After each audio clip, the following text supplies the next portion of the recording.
Jetpur Somnath national highway ઓથોરિટીની બેદરકારીથી 4 lane road પર બનાવેલો જૂનો કૂવો બેસી જતા ગત મોડી રાત્રે ટ્રક ફસાઈ ગયો છે।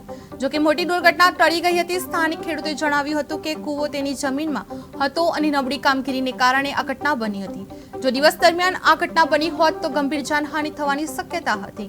ખેડૂતે સરકારને કોન્ટ્રાક્ટર સામે કડક કાર્યવાહી કરવાની માંગ કરી છે। હરિભાઈ રણછોડભાઈ માવાણી।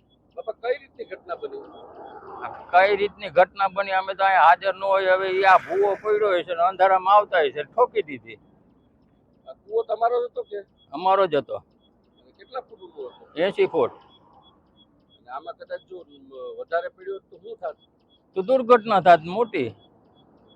કેવું કામ થયું છે? કામ નબળું।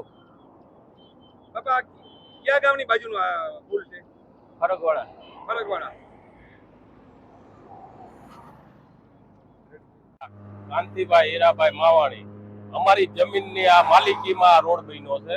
આ કૂવો અમારો જ છે, એને પૂરી ભરતી કરેલ નહીં હોય એટલે આ બેહી ગયો છે ને રાતે 10 વાગે ખટારો વાળો એ તો નીકળી ગયો, નકર એ એમાં ઘરી જાત।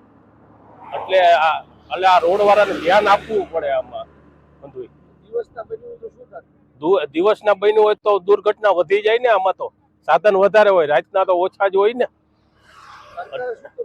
સરકારે આના પગલા એને લેવા પડે ને આ સાઈડને રોડે એને પેક કરવો પડે જારીઓમાં।